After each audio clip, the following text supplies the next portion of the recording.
Hello friends, एक बार फिर से आप लोगों का स्वागत है आपके अपने चैनल मैथ साइलेंट में। तो जो भी चैनल पर नए हैं, चैनल को सब्सक्राइब कर बेल आइकन को प्रेस कर ले ताकि वीडियो की नोटिफिकेशन मिस ना हो। हेलो फ्रेंड्स, तो आज के इस वीडियो में हम क्लास 9 चैप्टर 1 नंबर सिस्टम्स यानी संख्या पद्धति के बारे में डिटेल से जानेंगे। आज का क्लास हमारा इंट्रोडक्शन क्लास है। तो इस क्लास में हम नंबर सिस्टम में आने वाले जितने भी तरह के नंबर्स होते हैं उन्हें हम डिटेल से जानेंगे। तो सबसे पहला है नंबर लाइन। तो नंबर लाइन यानी कि संख्या रेखा। तो संख्या रेखा आप सभी जानते हैं कि संख्या रेखा वो रेखा होती है जिनमें जो है बीच में जीरो और जीरो के राइट साइड पॉजिटिव नंबर्स होती है और जीरो के लेफ्ट तरफ नेगेटिव नंबर्स होती है। यानी इधर धनात्मक पूर्णांक होते हैं और इधर ऋणात्मक पूर्णांक होते हैं। तो मैं यहाँ एक एग्जाम्पल के थ्रू आप सभी को ये सारे नंबर्स के बारे में बताऊंगा। तो मैंने यहाँ पे एक बैग थैला बनाया है। इसमें हम नंबर लाइन से नंबरों को यहाँ से चुनेंगे और इसमें डालते जाएंगे। तो सबसे पहले यहाँ पे हम लोग जो है इन नंबरों को पिक करते हैं जो यहाँ पे प्लस में दिख रही है, पॉजिटिव दिख रहे हैं 1 2 3 4 5 6 7। इन नंबरों को जब हम इस बैग में डालते हैं 1 2 3 4 5, तो ये नंबर्स हमारे जो है नेचुरल नंबर्स होते हैं। नेचुरल नंबर्स यानी कि प्राकृत संख्याएं। प्राकृत संख्याएं वो संख्याएं होती है जो कि एक से शुरू होती है, यानी इसे हम काउंटिंग नंबर्स कहते हैं। गिनती की संख्या अगर आप किसी से भी गिनती पूछेंगे तो वो आपको 1 2 3 4 इसी तरह से ही बोलना शुरू करेंगे। तो ये जो नंबर होती है 1 2 3 4 5, ये सभी काउंटिंग नंबर्स नेचुरल नंबर्स होती है। तो अगर हम इन सारे काउंटिंग नंबर्स को 1 2 3 4 इनको यहाँ लिखें तो ये जो हमारा बैग है, ये अभी बैग हमारा क्या कहलाएगा?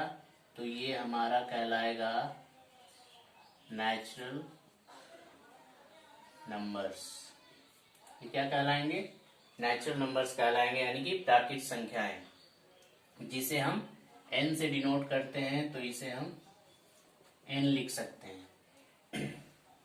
उसके बाद होल नंबर्स यानी कि पूर्ण संख्याएं। तो जब हम इस नेचुरल नंबर्स में इस के ग्रुप में जब हम जीरो को ऐड कर लेते हैं, अगर हम इसमें जीरो ऐड कर लें तो अब जो ये हमारा नंबरों का जो ग्रुप बना है, संख्याओं की जो समूह बनी है, वो अब नेचुरल नंबर्स नहीं है, अब ये होल नंबर्स हो गई है। अब ये कौन सी नंबर बन चुकी है? होल नंबर्स यानी कि पूर्ण संख्याएं। आप देख सकते हैं यहाँ पे पूर्ण संख्या। ये जो नेचुरल नंबर है 1 2 3 5 4 5, इसी के आगे जब हम लोगों ने जीरो ऐड कर लिया तो ये सारे नेचुरल नंबर्स होल नंबर्स बन गए, यानी कि पूर्ण संख्याएं बन गई। और होल नंबर्स को हम लोग W से डिनोट करते हैं, नेचुरल नंबर्स को हम लोग कैपिटल N से डिनोट करते हैं। तो ये जो W बनी है होल नंबर्स, उसमें अगर हम नेचुरल नंबर्स में जीरो ऐड कर लेते हैं तो वो सारे नंबर्स हमारे होल नंबर्स बन जाते हैं। यहाँ पे आप देख सकते हैं ये सारे नेचुरल नंबर्स के साथ हमने जीरो ऐड कर लिया, तो ये जो हमारा ग्रुप है नंबरों का वो अब होल नंबर्स है। अब हम आगे बढ़ते हैं। तो हमने ये सारे नंबर्स उठा लिए, जीरो को भी हमने ले लिया।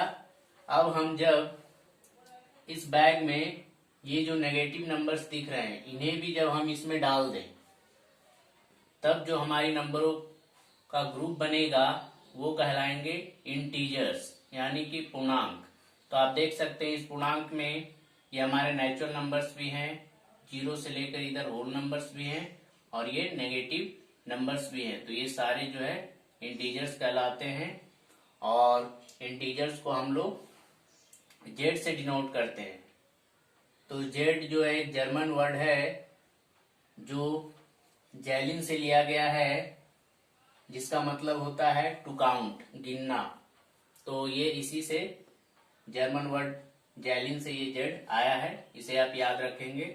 तो इंटीजर्स को हम लोग जेड से रिप्रेजेंट करेंगे, और ये जो जेड होगी इसमें नेचुरल नंबर भी होगी, होल नंबर्स भी होगी, और ये नेगेटिव नंबर्स भी होगी। तो अब हमने यहाँ पे क्या किया है, नेचुरल नंबर होल नंबर के साथ ये नेगेटिव नंबर्स को हमने ले लिया है, माइनस वाले नंबर को -1 -2। तो अब जो हमारा नंबरों का ये जो ग्रुप बना है, अब ये बन चुका है इंटीजर्स। क्या बन चुकी है, तो ये हमारी इंटीजर्स यानी कि पूर्णांक हो चुकी है। और इसे हम किससे डिनोट करेंगे, तो इसे हम जेड से डिनोट करेंगे। उसके बाद अगले नंबर की तरफ चलते हैं।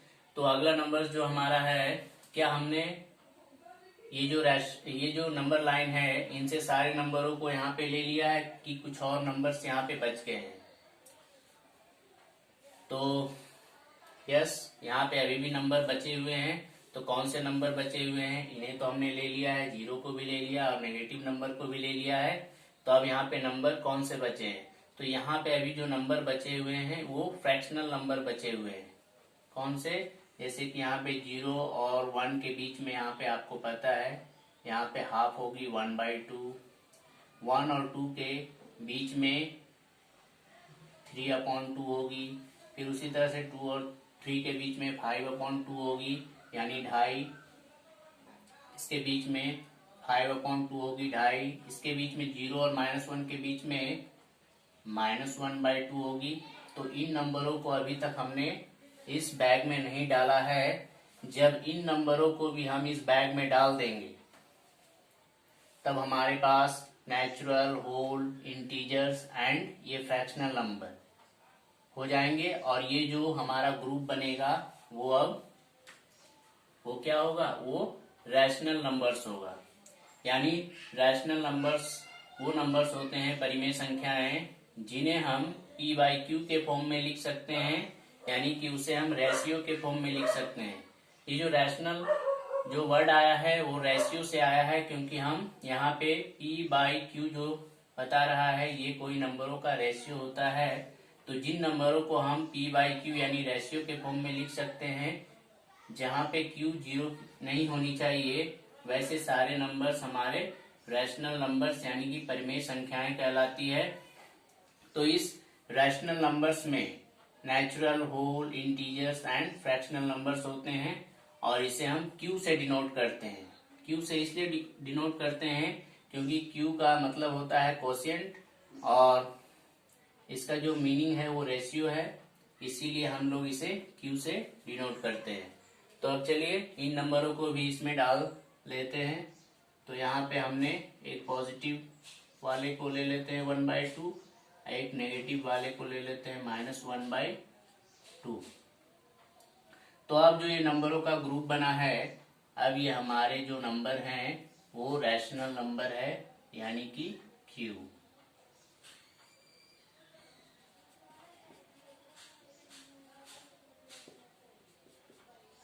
Rational numbers. तो उम्मीद है यहाँ तक आप लोगों को अच्छी तरह से चीजें समझ में आई होगी। उसके बाद रैशनल नंबर्स के बारे में थोड़ी सी और जानकारी हम लोग लेते हैं। तो हम लोगों ने अब तक जान लिया था कि रैशनल नंबर वो नंबर्स होते हैं जिन्हें p/q के फॉर्म में लिखा जा सकता है, और जहां पे q की वैल्यू 0 नहीं होनी चाहिए। साथ ही p और q के बीच जो है no common factor other than 1। p और q के बीच में कोई भी कॉमन फैक्टर्स नहीं होनी चाहिए 1 के अलावा, यानी p और q के बीच में कोई भी वैनिष्ट गुणनखंड नहीं होनी चाहिए जो दोनों को काट सके। तो ऐसे सारे नंबर्स जो है रैशनल नंबर्स होंगे, जैसे कि आप देख सकते हैं, यानी जिन्हें p/q। क्या इन नंबरों को हम p/q में लिख सकते हैं? यस। 1 को 1/1, 2 को 2/1, 3 को 3/1। क्या 0 को भी हम लिख सकते हैं p/q के फॉर्म में? तो यस, 0 को भी हम लिख सकते हैं p/q में। 0/1। उसी तरह से -1 को क्या लिख सकते हैं हम, यस -1/1। तो ये सारे नंबर्स जो हैं natural numbers, whole numbers, integers, ये सारे हम इसे रैशनल नंबर कह सकते हैं। इसलिए रैशनल नंबर्स में नेचुरल, होल, इंटीजर्स और फ्रैक्शनल वाले नंबर तो होंगे ही। ये सारे मिलके रैशनल नंबर बनाते हैं। साथ ही अगला पॉइंट है रैशनल नंबर्स जो होते हैं, infinitely many rational numbers between any two given rational numbers, यानी दो परिमेय संख्याओं के बीच, दो रैशनल नंबर्स के बीच इनफाइनाइटली मेनी रैशनल नंबर्स, अपरिमित रूप से बहुत सारी, इतनी होती है जिसे हम काउंट भी नहीं कर सकते हैं। यानी दो आपको कोई भी रैशनल नंबर्स दी गई है, उनके बीच अगर आपको रैशनल नंबर्स निकालनी है, परिमेय संख्या निकालनी है, तो इतनी परिमेय संख्या होती है जितनी हम काउंट भी नहीं कर सकते हैं। तो इसे आपको याद रखना है कि किसी भी दो परिमेय संख्या, किसी भी दो रैशनल नंबर्स के बीच जो है इनफाइनाइटली मेनी रैशनल नंबर्स होते हैं। एक्सरसाइज में इसे निकालने के लिए दिया जाएगा आपको। होते तो बहुत है, लेकिन आपको वहां पे नंबर दे दिए जाएंगे कि 4 निकालिए, 5 निकालिए, इस तरह से। अगला है डेसिमल एक्सपेंशन। रैशनल नंबर का डेसिमल एक्सपेंशन दशमलव प्रसार किस तरह का होता है?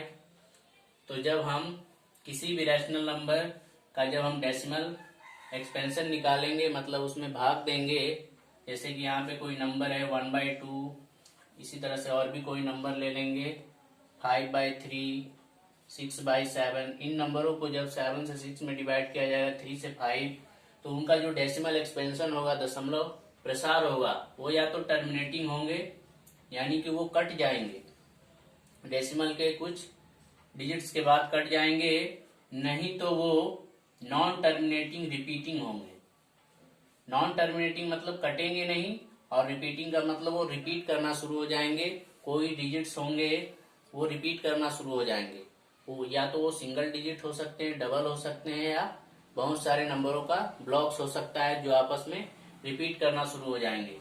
तो इनके जो दशमलव प्रसार होते हैं रेशनल नंबर के, वो या तो शांत होते हैं, कट जाते हैं, या अशांत आवर्ती होते हैं। आवर्ती का मतलब बार बार रिपीट करने लगते हैं। उसके बाद रैशनल नंबर का don't have a unique representation, उनका कोई यूनिक रिप्रेजेंटेशन नहीं होता है, कोई अद्वितीय निरूपण नहीं होता है। जैसे कि 1/2, 2/4, 4/8, 6/12, 8/16, 10/20 एंड 12/24, ये सारे नंबर जो हैं 1/2 के इक्वल हैं। इसे भी आप अगर रिड्यूस करते हैं तो ये 2 1 2, 2 2 4, काट के और छोटा करेंगे, 4 1 4, 4 2 8। तो इस तरह से ये सारे नंबर जब देखेंगे तो यहाँ पे भी 12/24, ये सारे नंबर 1/2 ही हैं। तो 12/14 को चाहे आप नंबर लाइन पे दिखाइए, चाहे 10/20 को, 18/16 को, ये सारे नंबर अलग अलग जगह पे रिप्रेजेंट नहीं होंगे। ये सारे नंबर जो है 1/2 यहीं पे जाके रिप्रेजेंट किए जाएंगे। इसके लिए 12/24 के लिए कोई अलग रिप्रेजेंटेशन नहीं होगा, ये सारे नंबर यहीं पे रिप्रेजेंट किए जाएंगे। तो इन सारे नंबरों को क्या कहा जाता है? ये सारे नंबरों को इक्विवेलेंट फ्रैक्शंस कहा जाता है, यानी कि समतुल्य भिन्न। अब हम आते हैं अगले नंबर, यानी जो कि है इरेशनल नंबर्स, यानी कि अपरिमेय संख्याएं। ये संख्याएं क्या होती है?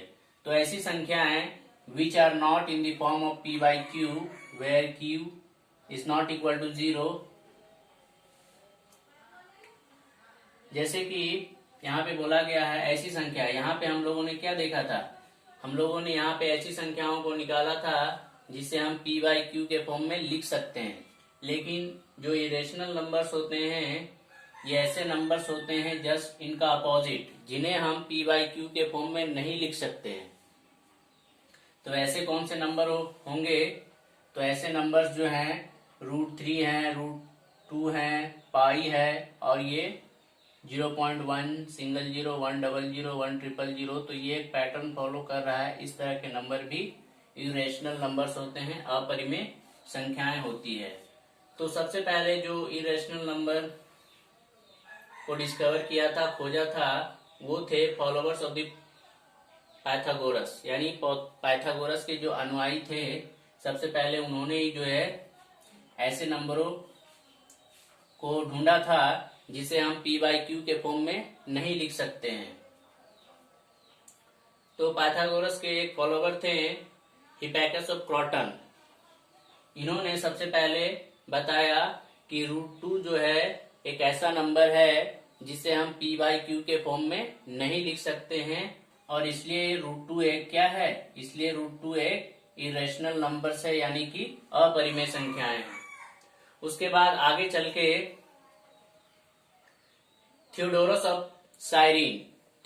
ऑफ साइरिन ने बाकी आने वाले नंबरों को, जैसे 2 के बाद अगला जो नॉन स्क्वायर नंबर्स हैं जैसे कि 3, इनका रूट नहीं निकाला जा सकता है, ये परफेक्ट स्क्वायर नंबर नहीं है। √5, उसी तरह से √4 यहाँ पे नहीं लिया गया क्योंकि √4 जो है एक परफेक्ट स्क्वायर नंबर है। इसलिए जितने भी परफेक्ट स्क्वायर नंबर नहीं है उनको जो है प्रूव किया गया था थियोडोरस ऑफ साइरिन के द्वारा कि √3, √5, √6 इस तरह से √17 तक इन सारे नंबरों को थियोडोरस ऑफ साइरिन ने प्रूव किया कि ये भी जो है इरेशनल्स हैं, ये भी जो है एक अपरिमेय संख्याएं ही होती है। उसके बाद थियोडोरस ने कुछ टेक्निक बताया, हमें कुछ तरीके बताए कि इन सारे नंबरों को आप, ये जो रूट वाले √6, √7 जो ये इरेशनल नंबर्स होते हैं, इन्हें हम नंबर लाइन पे किस तरह से रिप्रेजेंट करेंगे, किस तरह से नंबर लाइन पे इसको निरूपित किया जाएगा, इसका हमें तरीका बताया, जिसे हम स्पाइरल ऑफ थियोडोरस कहते हैं। इसमें होता क्या है, जैसे हमें √2 को दिखानी है, तो √2 को दिखाने के लिए हम यहाँ से नंबर लाइन का 1 यूनिट यूज करेंगे, 1 यूनिट, फिर यहाँ पे भी 1 यूनिट लेंथ लेंगे, और यहाँ पे परपेंडिकुलर लेंथ लिया जाएगा 1 यूनिट। तो यहाँ पे आप देख सकते हैं कि यहाँ पे जो ट्रायंगल बन रही है वो एक राइट ट्रायंगल बन रही है। यहाँ पे अकॉर्डिंग टू पाइथागोरस थ्योरम जब हम करेंगे तो हमारा ये length p² plus √p² plus b² से ये हमको देगी √2। फिर यहाँ पे ये √2 मिलने के बाद फिर हम यहाँ पे 1 यूनिट यूज करेंगे, तो फिर यहाँ पे जब हम पाइथागोरस थ्योरम अप्लाई करेंगे तो फिर से हमें ये √3 देगी। इसी प्रोसेस को हम आगे बढ़ाते जाएंगे तो √4, √5, √6, √7, √8 इसी तरह से ये मिलते जाएगी, और यहाँ पे एक स्पाइरल बनेगी। इस तरह से आपको स्पाइरल मिलती जाएगी, और जितने भी इस तरह के इरेशनल नंबर्स होते हैं रूट वाले, इन्हें हम नंबर लाइन पे आसानी से दिखा सकेंगे। इसे हम स्पाइरल ऑफ थियोडोरस के नाम से जानते हैं। आगे क्वेश्चन होंगे इन पे कि √5 को नंबर लाइन पे आप किस तरह से डिनोट करेंगे, बताइए। तो हम जब क्वेश्चन सॉल्व करेंगे उस समय हम इसके बारे में डिटेल से जान लेंगे। तो अब है पाई। तो पाई हम लोग जानते हैं, पाई को भी जो है एक इरेशनल नंबर माना गया है। पाई जो है इज ऑल्सो एन इरेशनल, ये भी एक इरेशनल नंबर है। सबसे पहले जो है पाई का जो वैल्यू है, सबसे पहले the Greek genius Archimedes was the first to compute. Pi के जो वैल्यू है, एक्यूरेट वैल्यू तो नहीं, लेकिन एक रेंज में बताया था कि पाई की वैल्यू जो है इस रेंज से इस रेंज के बीच होती है, जो कि थे आर्किमिडीज। उन्होंने बताया था कि पाई की जो वैल्यू है 3.140845 से बड़ी और 3.142857 से छोटी होती है, यानी इन नंबरों के बीच ही जो है पाई की वैल्यू होती है। उन्होंने एक्यूरेट वैल्यू नहीं दिया था, रेंज बताया था। उसके बाद हमारे देश के the great Indian mathematician and astronomer, हमारे देश के जो महान गणितज्ञ थे, खगोल शास्त्री थे, जिनका नाम आर्यभट्ट था, उन्होंने जो है पाई का सटीक वैल्यू दिया, करेक्ट वैल्यू दिया अप टू 4 डेसिमल प्लेसेस, दशमलव के 4 स्थानों तक उन्होंने जो है पाई का एग्जैक्ट वैल्यू हमें दिया था, जो कि था 3.1416। तो पाई की जो वैल्यू है ये होती है, आप देख सकते हैं, आगे भी होती है, मैंने लिखा नहीं है, आगे भी चलती रहती है, और ये कितने दशमलव स्थानों तक कितने डेसिमल प्लेसेस तक अभी तक पाई की वैल्यू निकाली जा चुकी है, तो इसे आप याद रखेंगे 1.24 trillion decimal places. 1.24 trillion decimal places, इतने डेसिमल प्लेसेस तक हम लोगों ने अभी तक पाई की वैल्यू को कैलकुलेट कर लिया है। किसकी मदद से? Using high speed computers and advanced algorithms. जो हमारे पास हाई स्पीड कंप्यूटर्स हैं, एडवांस एल्गोरिदम्स है, उनके सहारे अब तक हम लोगों ने पाई की जो वैल्यू है लगभग 1.24 ट्रिलियन डेसिमल प्लेसेस तक हम लोगों ने कैलकुलेट कर लिया है। तो यहाँ पे पाई की वैल्यू है 3.1415। तो देख सकते हैं आर्यभट्ट की जो वैल्यू दी गई थी ये कितनी सटीक थी, जो कि 3.15 है, यहाँ पे 3.1416 है। कितनी सटीक वैल्यू दी गई थी आर्यभट्ट के द्वारा। उसके बाद जैसे कि हम लोग पढ़ते हैं पाई इक्वल टू 22/7 हम लोग यूज करते हैं, पाई की वैल्यू को 22/7 के बराबर यूज करते हैं। लेकिन आपको ये याद होना चाहिए कि पाई की वैल्यू जो है इसके इक्वल नहीं है। Pi is not equal to 22/7, ये पाई के इक्वल नहीं है, ये पाई के अप्रोक्सीमेटली इक्वल होती है, यानी पूरी तरह से इक्वल नहीं होती है। ये जो है लगभग में बराबर होती है। पाई की वैल्यू 22/7 की जब हम वैल्यू निकालेंगे तो हमें जो है लगभग